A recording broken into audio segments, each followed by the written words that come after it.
ஆன்மாவின் பயணம் audio 27 voice Chandrakala.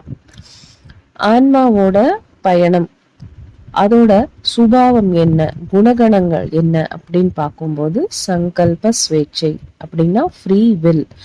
ஆன்மாவின் பயணம், அதோட மார்க்கம் என்ன, அதோட டைரக்ஷன் என்னன்னு பார்த்தா ஃப்ரீ வில் அப்படின்னு சொல்லலாம்.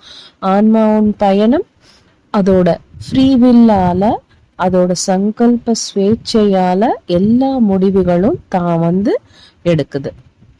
அதோட சங்கல்ப ஸ்வேச்சையால தான் சாஸ்வதமான நிலையாக எல்லா விஷயங்களுக்கும் கட்டுப்பட்டிருக்கு. அதோட ஃப்ரீவில்லால மட்டும்தான் முக்கியமா எண்ணிக்கை அப்படின்றது செய்யுது. ஆன்மாவுக்கு பலவிதமான எண்ணிக்கைகள் இருக்கு.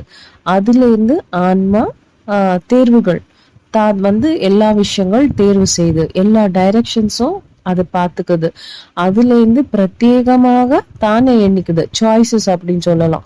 அது எல்லா விஷயங்கள் பார்த்து தனக்கு என்ன வேணும், அதுக்கு என்ன எப்படி பிறந்தா, எப்படி யார்கிட்ட எங்க இருந்தா, பல விஷயங்கள் தேர்வு பண்ணுது. இந்த பிறப்புக்கு எல்லா விஷயங்களும் தானே நிர்ணயம் செஞ்சு ஒவ்வொரு கோணத்துல அலசி ஆராய்ந்து நான் எப்படி பிறக்கணும், எப்படி இருக்கணும், எந்த மாதிரி இருக்கணும் இப்படின்னு பல விதமா யோசிச்சு ஒவ்வொரு தேர்வா எடுக்குது.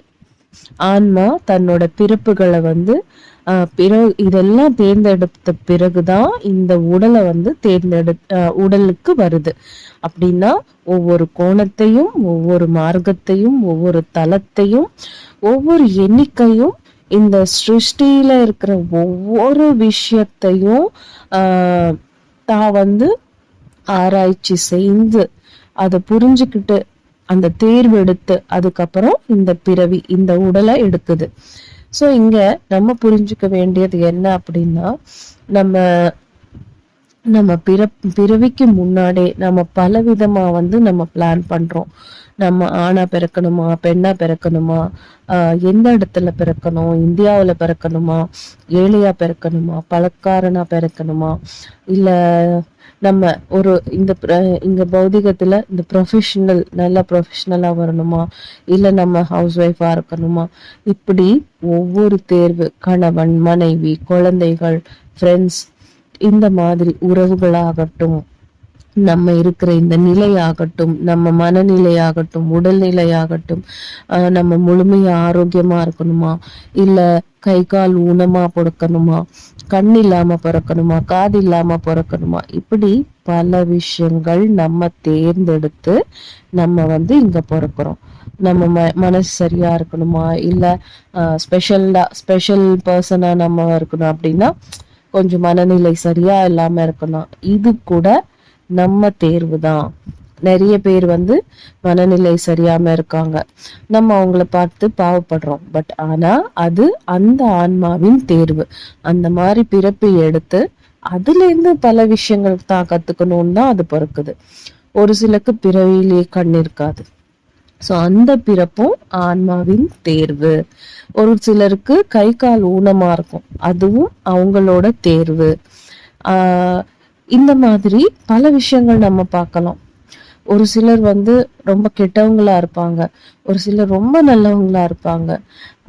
ஒவ்வொரு விஷயமும் கூட நம்ம வாழ்க்கையில நம்ம இப்படிதான் இருக்கணும் அப்படின்ற தேர்வு அந்த ஆன்மா எடுத்துதான் இங்க வருது. ஸோ இங்க நம்ம இன்னும் ஒவ்வொரு பிறவிகளை கடந்து கடந்து ஒவ்வொரு தேர்வைய எடுத்து பல விஷயங்கள் தெரிஞ்சுக்கிட்டு போறோம். ஸோ இங்க நம்ம தியானம் செய்யும் போது என்ன ஆகுதுன்னா, ஆன்மா ஒவ்வொரு பிறவிக்கும் ஒவ்வொரு தேர்வெடுத்து பிறவி எடுக்குது. பட் ஆனா தியானம் செய்யும் போது இதே பிறப்பிலேயே நம்ம ஒவ்வொரு பிறவியை கடந்து கடந்து போயிடலாம். அப்படின்னா ஒரு பிறவியிலேயே நம்ம பிறக்கிறதும் இறக்கிறதும் அப்படின்னு ரிப்பீட்டடா இல்லாம இந்த பிறவிலேயே பல விஷயங்கள், பல தேர்வுகள் செய்து பல பாடங்கள் கத்துக்கிட்டு ஆன்மாவுக்கு இன்னும் ஃபாஸ்டா நம்ம ஞானத்தை கொடுத்துடலாம். அப்படி ஞானத்தை கொடுக்கும் போது இதே பிறவிய நம்ம கடைசி பிறவிய ஆக்கிக்க முடியும்.